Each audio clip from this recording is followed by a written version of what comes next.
Okay, it being 7 o'clock on Thursday, February 12th, 2026, the Bourne Veterans Memorial Community Building in Buzzards Bay. We will call the planning board meeting to begin. This meeting is being recorded for live broadcast and televised replay by Bourne TV. If anyone is audio or video recording, please acknowledge at this time. Seeing, hearing none. All items within the meeting agenda are subject to deliberation and votes. First agenda item is the meeting minutes from 1/22/26. Mr. Chair, I'll make a motion that we accept the meetings as printed. We have a motion to accept them as printed. Do I have a second? Second by Doc. Any questions or concerns? Okay. Take a vote. Corinne? Abstain. Jim? Yes. I don't think I was there. Okay. Liz? You weren't. Yes. Doc? Yes. Mandy? Yes. And chair votes yes. Thank you. Next up on our agenda is a request for lot release. 2 Henry Drive, lot number 8, map 35, parcel 142, and 4 Henry Drive, lot number 6, map 35, parcel 144. Does staff have a comment on this? These are older. This was an older subdivision. We believe the lot release was already done, but was never recorded. So this is just a re-release. Okay, so Yeah, okay. good. Does anybody on the board have any questions about that? All right. We'll pass it around for members to sign. I was going to say, I Signatures? have one here, or Do you are want there one? multiples around? I have one too. Okay, great. So we have more than we need, basically, right? Yeah, so we will You're sign going to that. pass that around? Yep. Okay, so we don't need to use ours. All right, just get it. Okay. Pass around. All right, do we have a motion to release? I'll make a motion to release. Jim, Second. motion. Liz, second. Any questions? Go to a vote. Corinne? Yes. Jim? Yes. Liz? Yes. Doc? Yes. And Mandy? Yes. Chair votes yes. We will sign that now and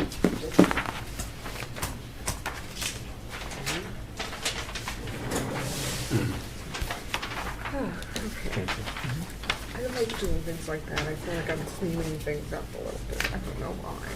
It's weird.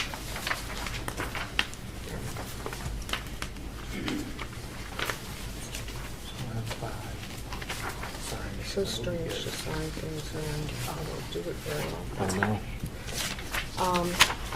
There you are, sir. Okay. That's back to Sean. I've become rather fond of these I pens. need the six signature from Corinne. Okay.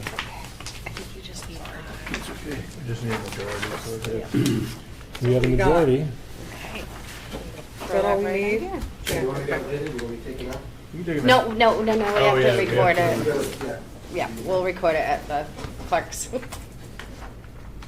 Good? Great. Moving on, agenda item number 3. Approval not required plan, Mass General Law, Chapter 41, Section 81P, 159 Clay Pond Road. Has staff made a determination on this application? I did review the A&R, and it seemed to conform to all of the rules and regulations of the bylaw. Okay. Anybody wish to make a motion? Oh, does he want to speak on it? Would you like to speak? There's no questions. I don't Okay. have any reason to speak. He doesn't have to. I would move that we proceed with this as presented. Second that. Motion by Liz, second by Jim. Any questions from the board? Okay. Go to a vote. Corinne? Corinne. It's me. Hi, Corinne. We have a motion and a second to Oh, accept. yes, Yes, sorry. okay. I lost my picture here somehow. No trouble. Jim? Yes. Liz? Yes. Doc? Yes. Mandy? Chair votes yes. Thank you very much. Congratulations. You can, yep.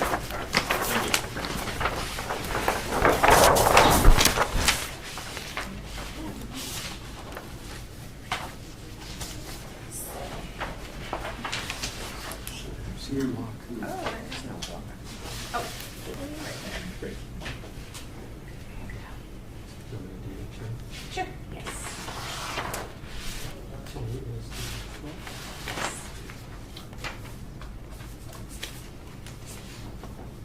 You doing something else? No, I want to talk about the tiny homes and floodplains. Oh, okay. You don't want them there? Huh? You don't want them there? I think you're gonna have an issue. Is this Zach? No. No. That's coming home. He's gonna get it tomorrow, he said. Okay. Oh, he's gonna get it. You should have houseboats.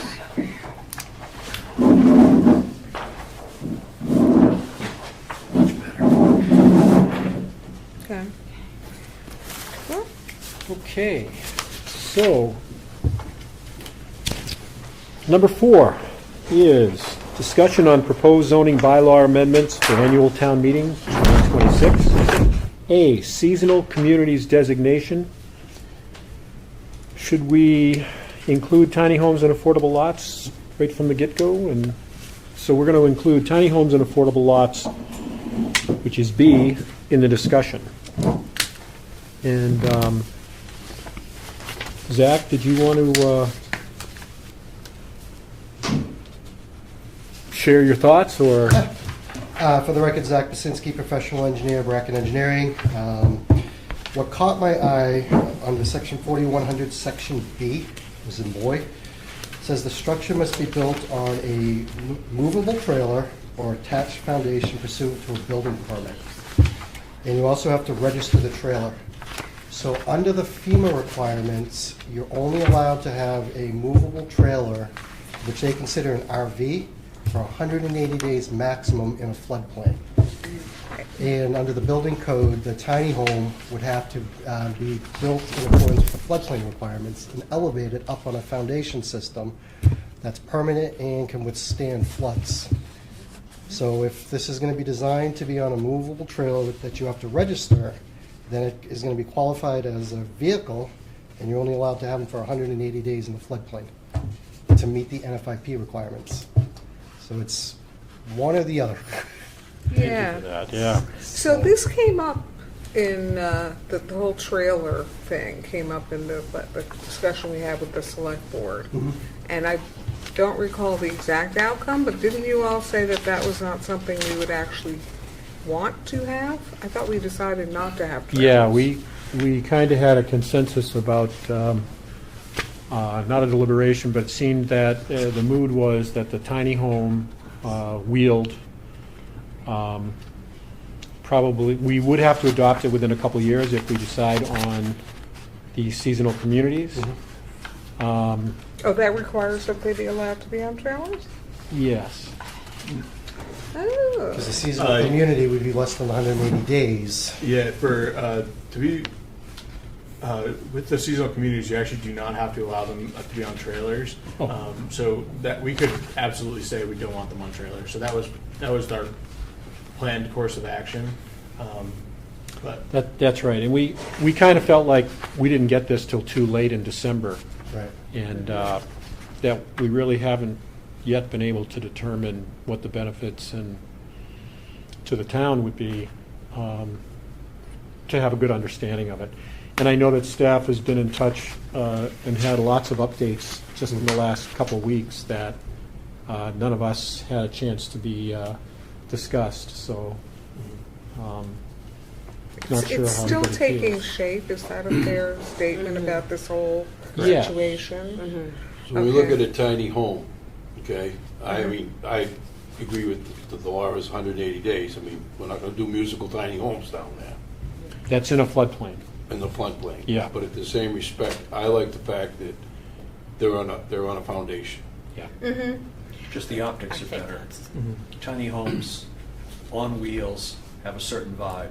Yes. And I think it's negative. Oh, I Yeah, I agree with you agree. 100%. Yeah. but that's why I said a foundation. I don't know if they'd be putting in a basement to it. You know, when you put in your heater and your hot water tank and stuff like that, you gotta have, you know, here's the home, but where do we put the heater? I mean, would they have a small basement, crawl space?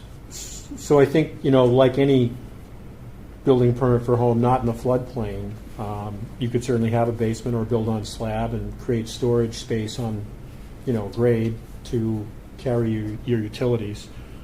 But I do think that the wheeled vehicles, without it being a requirement, will probably not get a lot of support.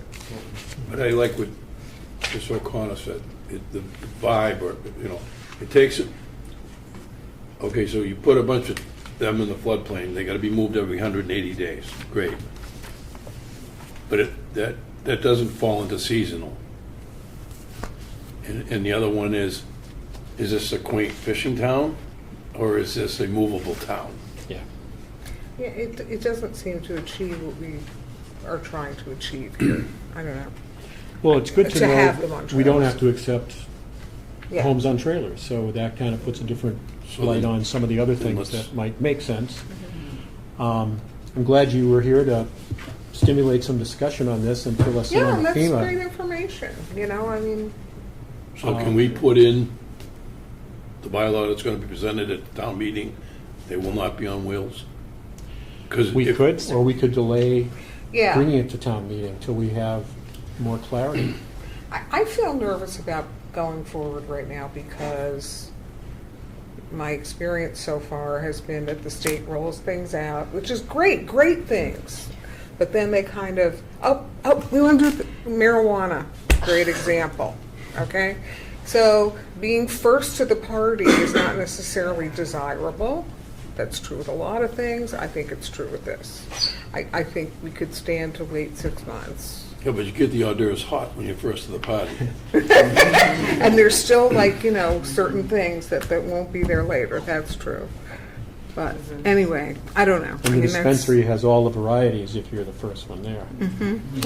Okay, all right. You open up a can of worms. I guess I did. Just make sure the word appurtenance is in Someone there. said. How pertinent. Isn't the Yes, whole the point of having the appurtenances. tiny homes, it seemed like an ADU, that you're supposed to be a year-round permanent home for somebody? Correct. So Yes. how do you reconcile that with it being something that's moving? It can't. I Right. mean, Yeah. it contradicts itself, so it can't go that way. It can't. Yeah. The tiny home's probably gonna be like the size of a studio apartment, or a little bit bigger. And like Doc said, I don't like the look at it.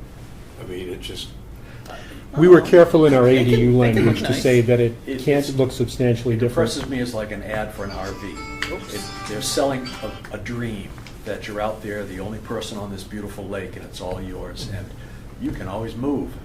It's a fetish. It implies If you move, no you have to have it septic connected as to a well. septic system. So the idea It that has this to be is all on, septic. this is on wheels, and I Right. can, It's every hard to 90 do if days, you're go on- to Arizona and so on. I hope you have a septic system there.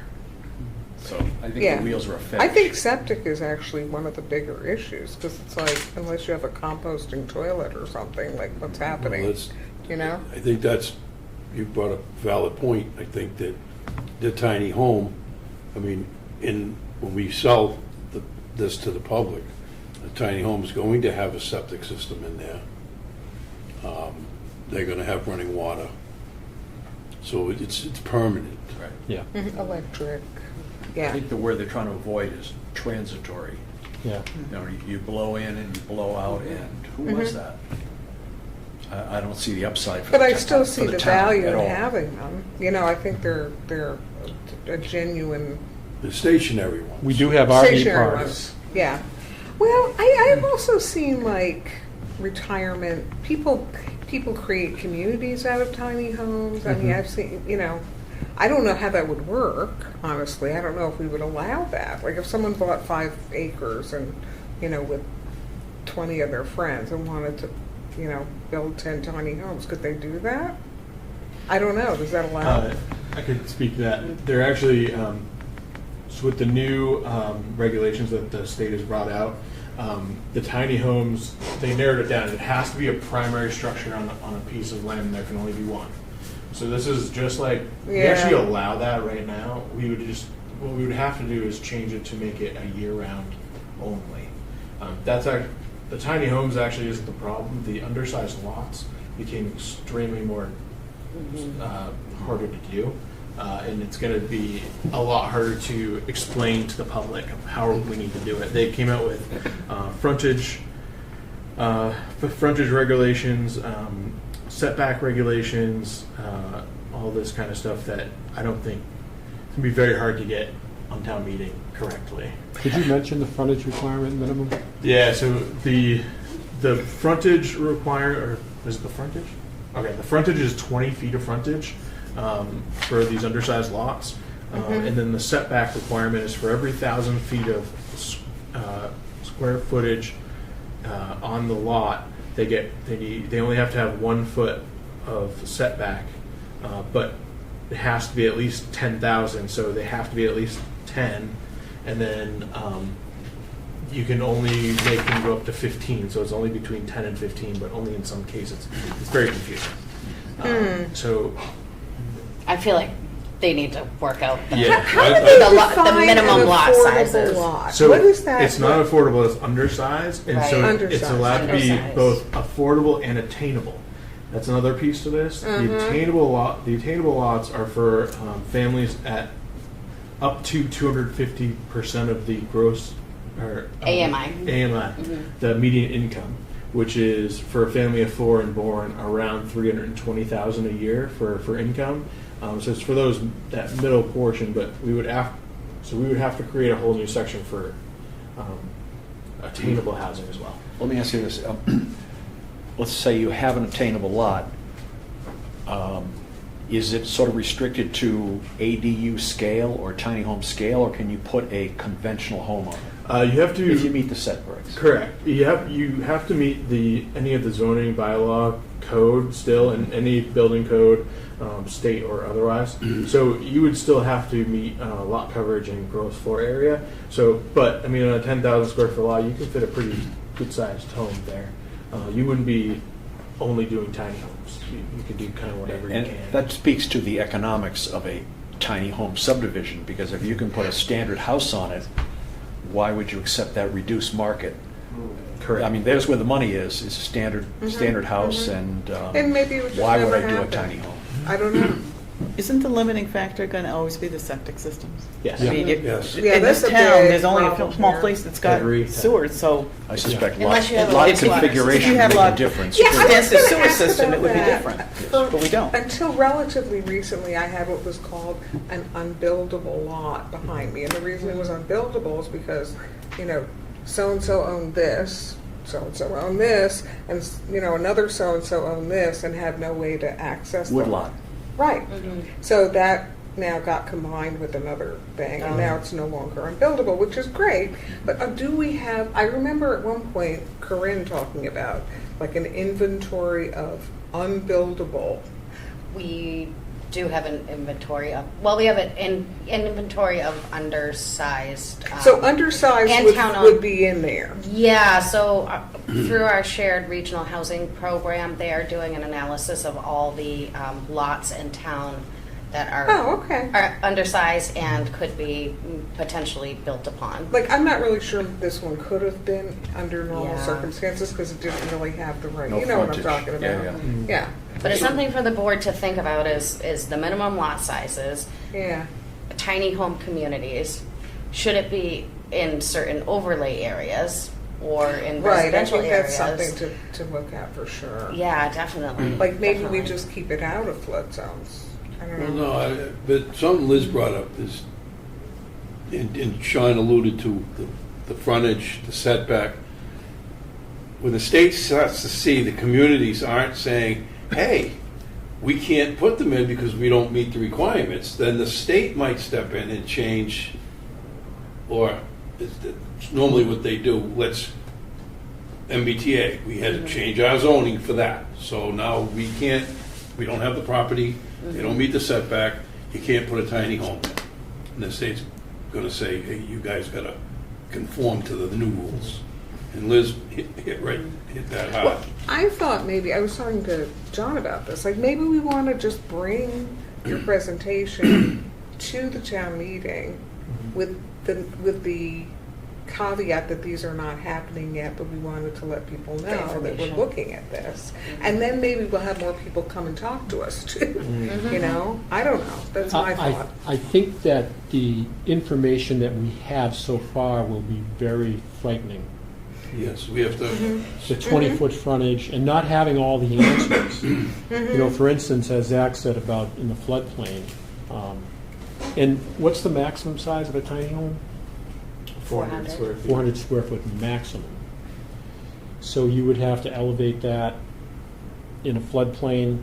Well, it depends on the floodplain and the site grades. Right. Yeah. Right. And Up to also- 16 feet. And then, yeah, then the economics don't make 10 sense. feet up like Karen said. Yeah. I know we talked about parking for tiny homes. Is there like a driveway requirement or anything like that? No, right? I mean, people would just So walk across your it depends- lawn to go to It the depends house? on where it's going to be. If it's outside of the downtown, because it is a primary dwelling, it needs 2 parking spaces.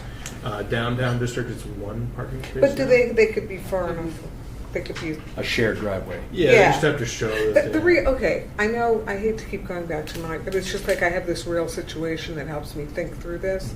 So if I had bought that unbuildable lot, I might have said, oh, now I've got this extra space, I'll put a tiny house there. But the only way you can get at the tiny house is from my driveway.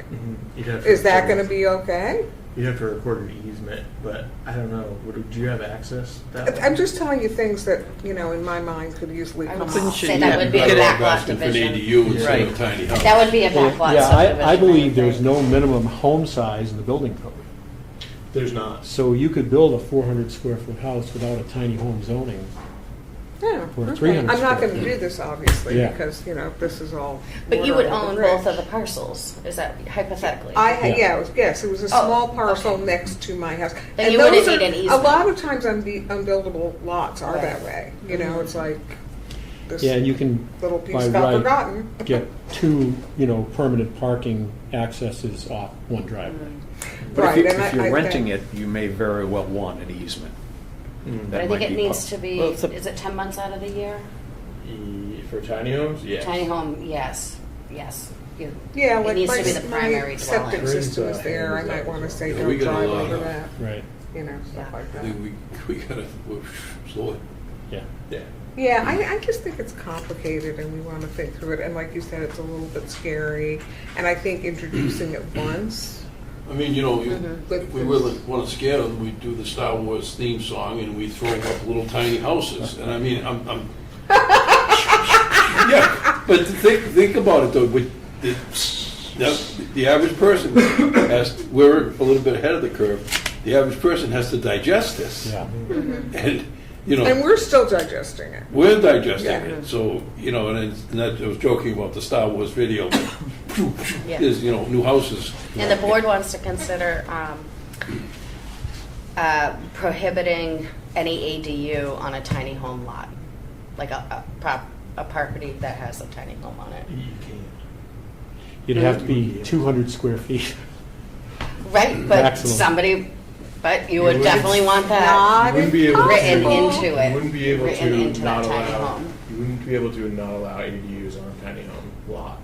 It's state law that you're allowed, that if they have a primary dwelling, Right. they're allowed to have an ADU, so they are allowed to do it. And we can't be I know, more I restrictive. yeah, But I think that could be a would permit problem. it as an ADU, not a tiny home. Even though They're it's saying a still- tiny home and an ADU. So the ADU would be less restrictive Oh, right. than the tiny home, which is year-round only. Yeah.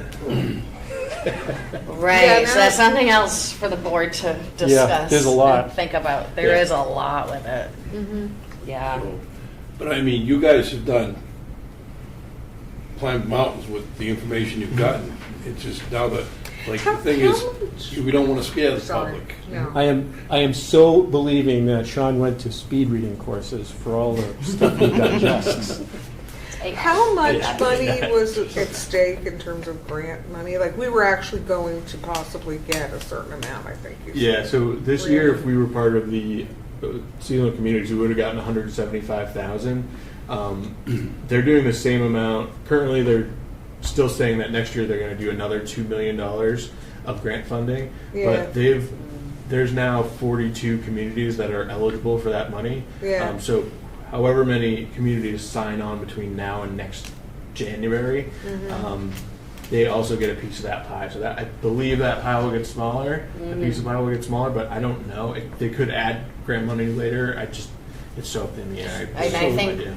yeah, and the other grant is the MBTA grant fund has up to $1 million. Well, per and community. $175,000 That's a lot, I doesn't think. seem like enough to like go crazy over. Yeah, that was with 12 communities, and now they're offering it out to 42, so chances are we probably get get less. half of that. Yep. And Yeah. it goes to the Bourne Housing Trust. Oh, okay, that's interesting. That's one of the things I was wondering about. Which isn't bad. I just Yeah, like, that was- you know. Or it's for affordable housing. It's for attainable and affordable housing. So it'd be for like purchasing deed riders and easements to make things year round or make attainable housing and stuff like that. The Housing Trust does do amazing things with very little money. They would be able to do amazing things, but maybe we can do it a different way. Right, and then it also gave the town like the ability to do a deed restriction of some kind? Yeah, and you can use that money Or to... tax changes, we could, After speaking with Finance Committee, Oh, really? they do not want to use that tax exemption at all, so that's not. oh, even okay, a well, thing I'm that sorry we I missed think that about. one. We're a little Yeah, short this year in the funding there, so that's Yeah. why. Right. Yeah. Yeah. okay, no, that, I think they had thought it through, that if there was a higher tax rate for the non-residents, they may decide to sell their property. Now you have a year-round resident at a lower tax rate, so you would continue to reduce the amount of property tax as those got sold. good, because I'm of- glad they thought Yeah. that. I mean, I That was their wasn't rationale. necessarily proposing it as a positive, I Yeah. just remembered it. Yeah, that's interesting. Mr. Chairman, Corinne's hand was up. She has. Corinne, I'm sorry, I didn't see you. Would you like to comment? Yeah, I was. I'm fading fast here, so I just wanted to say I think we should wait. I think there's a lot of questions out there, and I think we should be ready to answer them. I think we're still, kind of not clear on a lot of things. But one of my questions is, because I don't have a copy of the bylaw. I had it. I don't know what I did with it, but are we allowing these? You said in the downtown. Is it in the core also? For the ADUs or the tiny homes? The tiny homes. We're in the one that I've sent out. It was allowed everywhere where primary dwellings or single family dwellings was allowed. So yes, it was allowed downtown. Just in the neighborhood, though. No, it's Okay, totally not in the different. core, because we didn't allow single family in the core. Yeah. And that's the only thing I'm Yeah. concerned Well, about. I think we can that would be kind of- set up This zone one or is for overlays, ADUs, is higher with tiny homes. they said. So maybe we could cut them out. An existing single family. Zach Kuzinski? That brings up another great point, Corinne. What happens if you have the existing single-family homes that are already in the downtown core, and then the person applies for the tiny home afterwards? Because you Right. already have a principal structure that's there, that's Well, grandfathered into It that's zoning. has why to be we- the primary. That's the primary. Tiny home has to be the primary. It has to be the Yes. primary? Yes. Okay, so then they Yep. can't get it, then, okay. Plus we may do an overlay to restrict it from there. I don't know, just spitballing. We're going to make a chart, I swear. I But think it's no, awesome. You Can I- can't do can I single. just You can't ask do a question? single family in a downtown core. It's What not is allowed. the Yeah. state's, what are they proposing is the benefits for these tiny homes on a small lot, if they're gonna be mobile and you move? I'm just not understanding it. Not going to be more. I need to read a little bit more or something. Yeah, they don't have to be mobile. Yeah, so we don't have to make them mobile, and we actually already allow tiny homes to be built in the town of Bourne. There's nothing against, there's no law that says you cannot build a 400 square foot or smaller home. The only thing that we would have to change in the bylaw is say that they have to be year round. So it would actually make these tiny homes smaller. They can't be accessory use, they have to be primary uses. I don't think it would change our bylaw very much. I think it's the undersized lots that are really going to change the bylaw with the new regulations they put out. I'll send you all the new regulations they sent. I think we might have already sent them to you. Which does get back to, here we are, so close to having to submit for the warrant. So, but if not, I will. Right. Postpone it. Yeah, do you wanna, I can make a motion if Okay. you want, okay. You might want to wait until your public hearing on February 26th Oh, to vote. We can vote. okay, okay, Yeah, yeah. But this is just for discussion tonight. okay, Yeah, all just right. discussion. Then the motion would be to move the tiny home subject to the next meeting. It's already on. It's already on, it's Already already on. been Yeah, advertised. okay. Yep, Yeah. it's already been advertised. Yeah, And the board might want to think about The having, next I mean, we town. have the affordable lot section in the bylaw, so you may want to read through that section and then think Yeah. about having a different section for the attainable lots, because they're different. If- yeah, I if need we to have a move- better if we move understanding forward. of the Right. differences. Like, I don't, we could adopt this and have 2 years before we accept the tiny homes or the tiny lots. Correct. But if we're not intending to do that, I would rather us be very cautious and not move forward. And Yeah, I think it's worth being cautious. I mean, 'Cause it's complicated. We put this out at a town meeting, okay? You're gonna get, like you said, question here, question there, question there. You're gonna get a lot of backlash. I was going to ask Liz to present it. I bet I could. know you're good. I mean, But- just look at the town meeting's a town meeting, but Yeah. right now, if you put the public into a panic, Yeah, and it's, yeah. one gets panicky, and there's others that follow, so, Yeah, you know, they'll be picketing town hall saying, hey, no tiny homes. Right. well, what do you think about them, about somehow bringing it in a stripped down, but informational form? I think if, so. I think it'd be good to get, because for me, it's kind of like lancing a boil. But a lot of people are visuals, so if we can show them a comparison of what an existing house is with the setback and the frontage versus a tiny home with the setback, and an explanation of, this is what we have now, this is what the state is allowing us to do, and it's a permanent structure. I Well, think and it's here are our, the benefits that we could reap. I think as a it's our seasonal charge community. Yeah. to educate ourselves about this and us be clear on what we want to recommend. Yeah, because the problem I'm having is the balance of the benefit that they're offering high enough for me to go Yeah, crazy here? I think that the balance is that our zoning and our building code already allows them. I know, I keep thinking that too. That's exactly what my question is, why are we bothering with this? Somebody wants to do a tiny home, they already can. So what are we accomplishing? Right, and if we're not going to use the tax thing, that cuts out half of the advantage, in my opinion.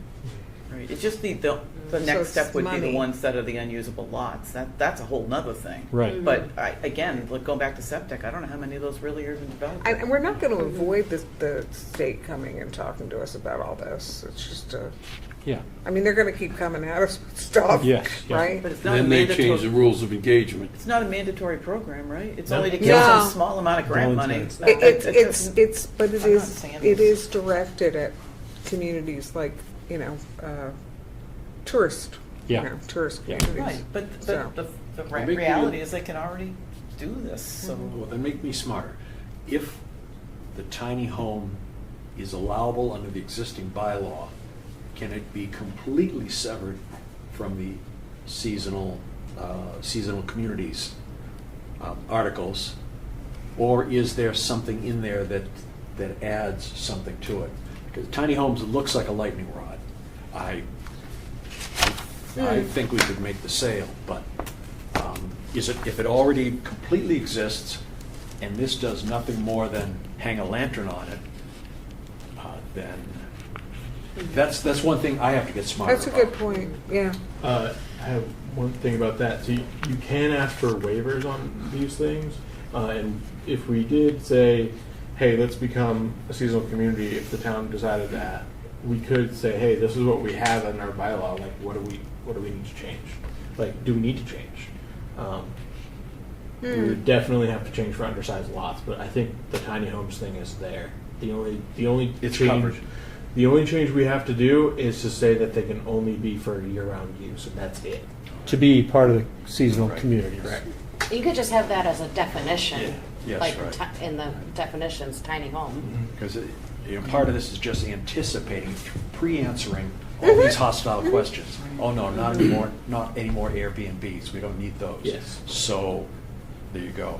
And I think, like an intro to this, if you're talking about an education process where you show up at the, I don't know, the 4th of July parade and the various things in the summertime, Outreach. then maybe you start with, here's why your kids can't live nearby.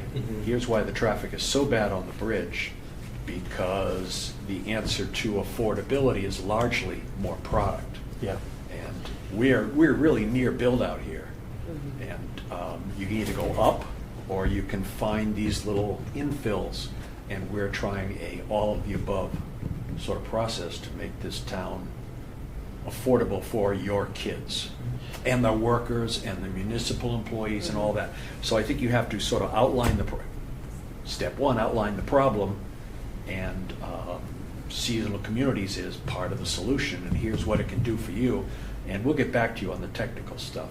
Right, and I think ultimately what we're trying to do is minimally disrupt what exists, Rich, you right? are. We're adding this little bit of language, and we're adding this, and then, The only language would 'Cause you be can saying bet. that the tiny houses are required to be a year-round residence. Yeah. Nothing else. And Mhm. It's the economic feasibility as well. The cost of a lot, small or not, Right.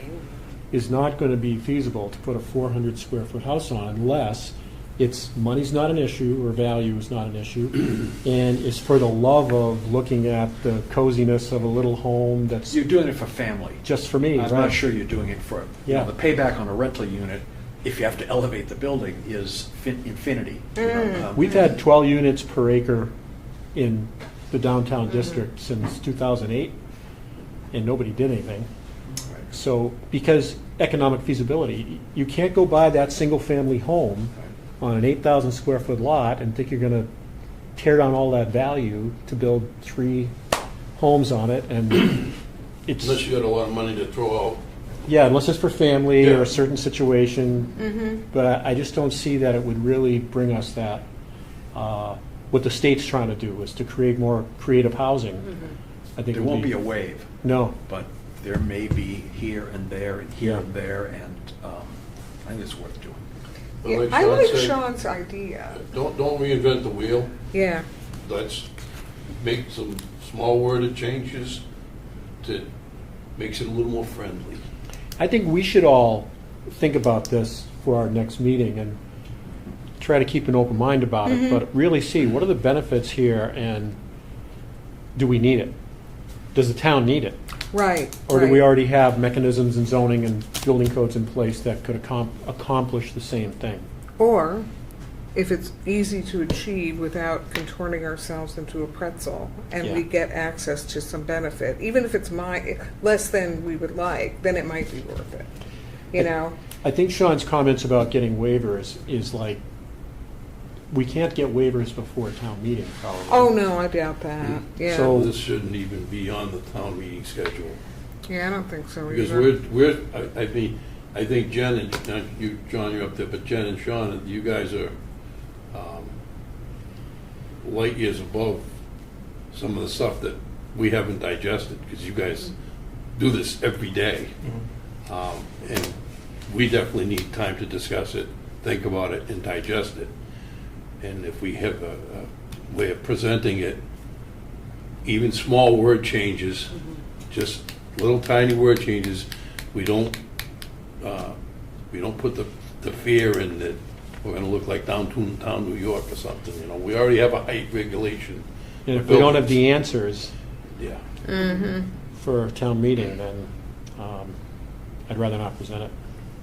I think we've Yeah, asked. Mr. Chairman, it can be a working document that could be brought to any future town meeting. So we can conduct a lot of research, public outreach, get the word out. It will take time for people to digest it, but it can be a working document that that we work through all the changes that are needed for it.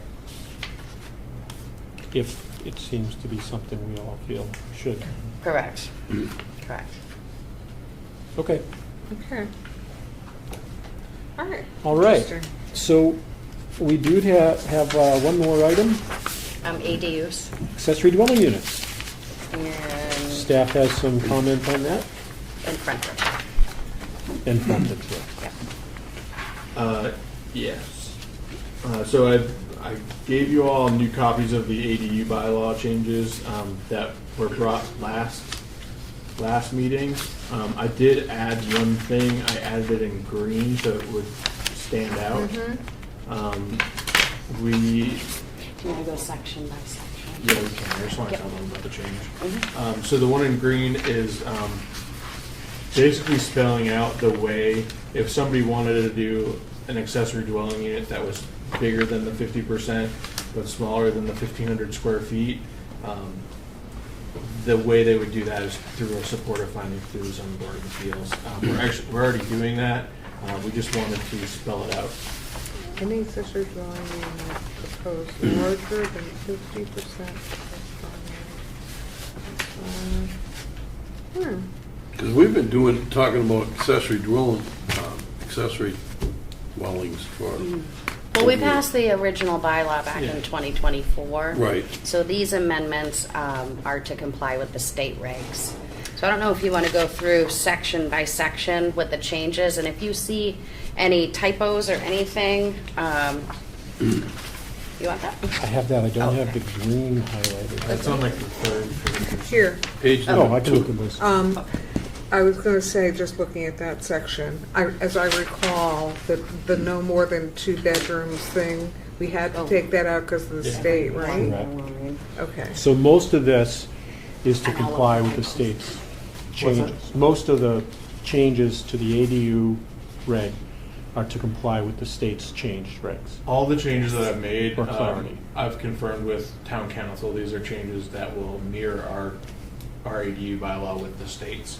We're already using the states to permit these ADUs because their laws are supersede ours. So these are just trying to mirror what they have to line up better. I mean, in the ones in green, it's just, we align a bit more with the state now.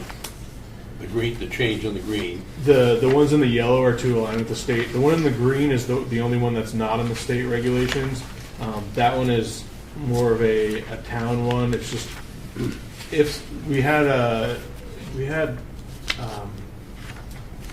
taxpayer come in and his mother's house was I think it was 1,500 square feet, and then he had a garage that was right next door with a second floor. He wanted to turn that into an ADU, but the ADU would have been more than 50% of the main house.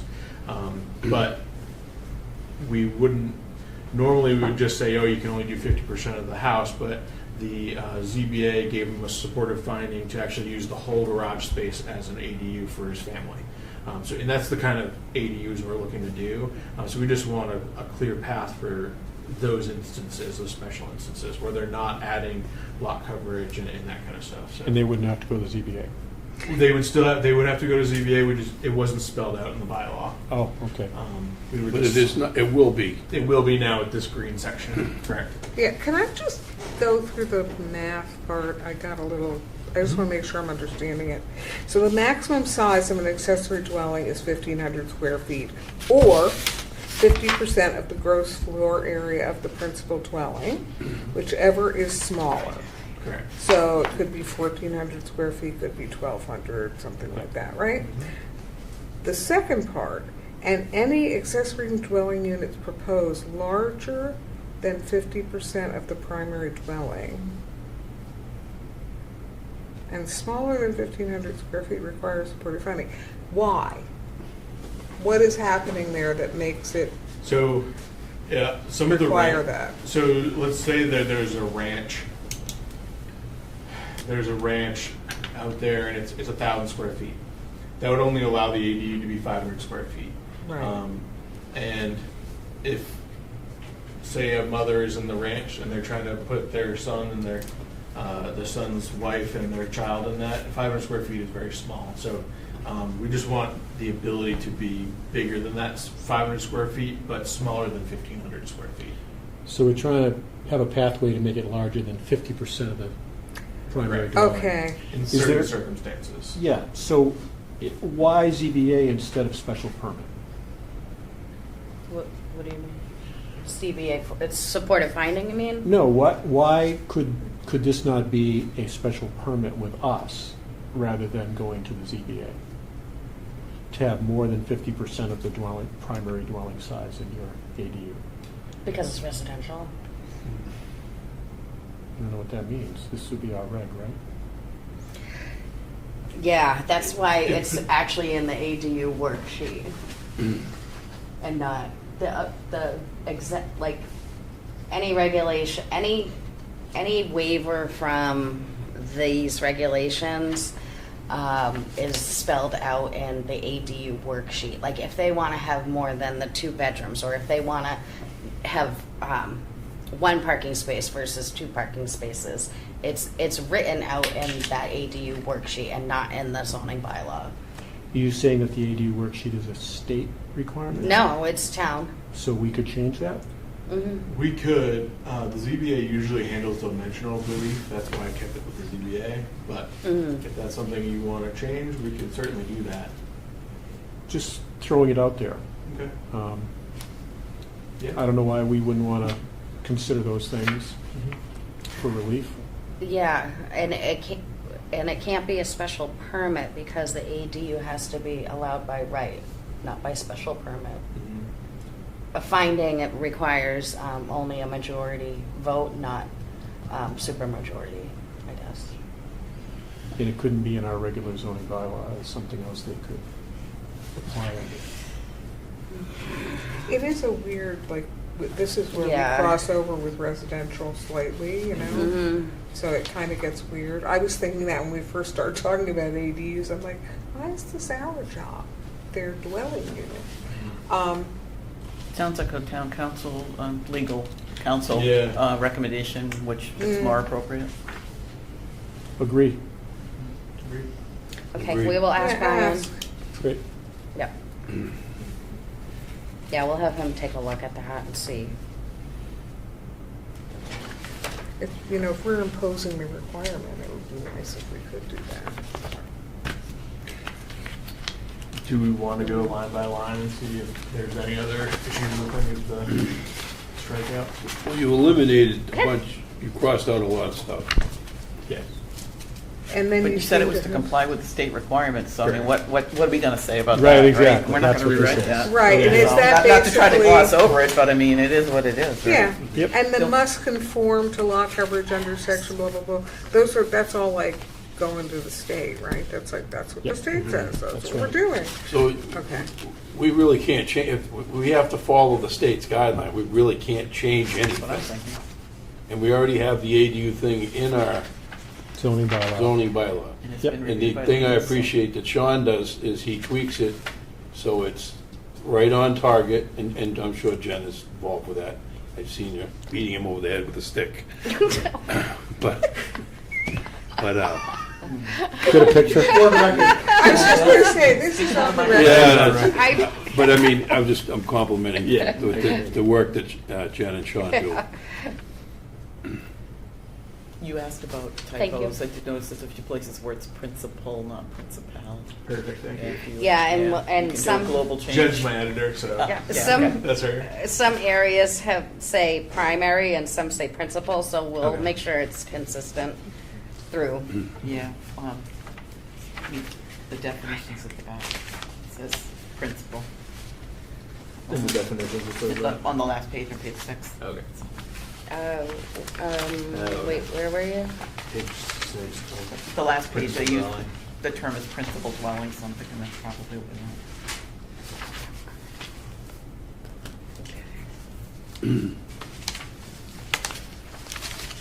Did anyone see any typos or anything that needs to be changed? No, can I ask about the incredible specificity of F? Like, did someone come in and, screw up or ask you not measure the basement or the loft or something? That is actually a state definition. Okay, well, they've So- seen a lot of things, obviously. I pulled it right out of there, so we're exactly the same. Yeah, because apparently a lot of people have claimed a lot of different Yes. stuff. So, yeah. Evolution. Yeah, it's pretty amazing, actually. Enclosed porches, attics, crawl spaces, garage barnyards. It's like, something else will come up, though, Yeah, something that's else right. is gonna That's be not all. added. Between now and May, the state could change 5 different things. Yeah. We just have to be flexible. Guaranteed. Mm-hmm. Yeah. Okay, so now, this accessory dwelling unit. Hello? I'm so sorry. You know what, there's something in the way, that's Yeah. why. Question? Yes, Corinne. Okay, I might get this wrong because Sean keeps moving this thing so fast. I try to read it and it goes by. But the tiny homes, did we say they cannot be in a flood zone or they can? They can be. They have to meet all the FEMA requirements. It So would. why can't ADUs be in a flood zone? Where do you read that? What? I thought I read it. It went flying by. I thought it said it Is can't it in be the a flood zone. definitions? Tell me to stop, Corinne. Well, she might be right. No, that's non-conforming. Oh, right here. Right there. Wait a minute. Oh. It says shall not be located within a special flood hazard area. Where is that? Right here. Well, do you know what page What, it is? I think it says 4. Yes. 4. Okay. Right before definitions. Nice catch, Corinne. Is that the same one? I thought that was special residential And uses. zone 2 water recharge area. non-conforming. Right below that, M. Oh, that's for That's not for the homes. That's Sorry, not you're for gonna the have to help me home. with the page. That's for ADUs, Corinne, not tiny homes. Can we No, have she a asked that. we have a section ref? Non-conforming affordable. I know, that's why I asked. Not If conforming tiny for homes affordable lots. can be in there, why can't ADUs But be But in there? the thing is that what you're looking at is for another Thank you. part of the bylaw. It's not about either of them. So It's under- about the non-conforming Zach, could I, affordable lots, I think. invite you up to the Oh, podium. that's not the ADU That's- one? Right, take right. Yeah, it's a completely different section of the bylaw under the special residential uses, so I think we need to Oh, remove okay, that that's out. the non-conforming affordable lot. Yeah, it's kind of in a bad spot. Yeah, we can separate that Okay. out, No, wait. So Yeah, just put it on the next page. but we do have to keep it, yeah. it actually says there that the reason I put that in there is it said that you weren't allowed to do an accessory dwelling unit on an affordable lot, but that's not allowed. So that's why I actually put that section in there, and we're just taking out letter O. That was why we did that. Good catch. Oh, yeah, we'll put section 4200 onto the next page, just Yeah. so it's really clear. Yeah, because that's, yeah. Absolutely. Okay. Oh, and this is just definitions. Okay. And, yeah, definitely read through the definitions. They are from the state, the definitions, yeah, they're from the state. Okay. Everybody comfortable moving on to the last item? Frontage. I am. Okay, next item is D, frontage in the downtown district, section 2831, table of site and building dimensional standards for building setbacks with frontage on primary street and without frontage on primary streets.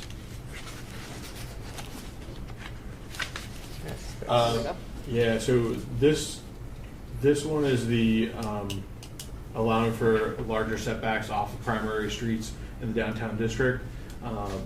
I have not changed it at all since our last meeting. If you all have any thoughts on this one, I'd love to hear them. Is So- this also meeting state? No, No, this is us. this is just us. So the setback could be no greater than 15 feet in the downtown district. It seemed from talking to some of the folks that were around when it was created, it was probably meant for the main for Main Street and main roads, and is a little more challenging in the residential area. That would mean you almost wouldn't fit a full-size vehicle in a driveway in some cases, and some lot shapes would make it very difficult to have a building that close. So anyway, it was a clarification that it would be on the main roads, which Sean and Jen did identify, and change that to 15 to 30. To 30, and then by special permit, no setback. Yeah, special permit, you could have no setback. Just trying to correct something that probably was intended for the main streets and not the regular residential. I'm gonna share a new. Did it go up there? All right, so this is a map of the purple. The parcels in purple are the ones that will be affected by this this bylaw change. The ones in white will not. So it's quite a few parcels in the downtown. Yeah, Just give them a little bit more space in the front of their houses. especially with the MBTA zoning, because the need for parking, and multifamily, and so forth. And Mr. Chairman, can I add, because Sean and I were looking at the parking regs today, it's, the stall length is 15 feet and 6 inches, so it doesn't meet the parking requirement anyway for the stall. This will correct that too, that's great. I guess maybe. They had to throw the 6 inches in I know, there, you 6 inches. Yeah, it was 15.6, right? Yeah. Any comments from the audience? Not that one. I did have a question on the ADU. Oh, I'm sorry. Oh. We didn't close anything. You're welcome to, Just freewheeling. The GFA definition, so that's not, doesn't align with the non-conforming G8. Okay, so that's going to be very confusing to I try know. to explain to Can I? the homeowners. maybe Jen could, Mr. Chairman, it's, yeah, so this definition is gross floor area, and then for the non-conforming section of the bylaw, we have a definition for maximum gross floor area. So we have two different definitions. Okay. So max GFA Yeah, is so I'm going to different have to than calculate this. the max GFA under the zoning to figure out the size for that, and then do a second conversion to figure out the primary. Because what caught my eye on Correct. this one was the porches, excluding porches, when you count porches under the local GFA for the non-conforming lots. yes, we mean to exclude them. Yeah, so they're gonna get excluded on this, so then someone's gonna complain that their ADU isn't gonna be, why are they gonna say the house is larger, but then not get credit for that when they get penalized under their maximum gross floor area Right, for a non-conforming lot? Right. And then when they go to do their ADU, I have to exclude the maximum of which the will bring the porch size area, down. and then the ADU is gonna be smaller. That's gonna be very hard to explain to the general public. on Very that. good point. Agreed, So, I know. So we could leave it in for the calculation of ADU size. Or split them. That's the reg, the state reg. Could we split them? In other words, these are for regulars, these are for ADUs, and have a separate Is that what you're doing? with the- section? Yeah, so the non-conforming lot has its own section, and we refer to the maximum gross floor area in the definitions. This ADU section has its own definition within itself. So this definition only applies to the ADU section and not any other. Okay, so we've already. And the other only is for non-conforming lots? Yes. So do we need like a page that says definitions before you read on? And I'm not, you know how you. Well, it's separate. It's No, it's separate in separate. here. I think this is definition. Oh, Maybe we could refer to, yep, that's a very Section. good point. for calculation. Yeah, that's a very good point.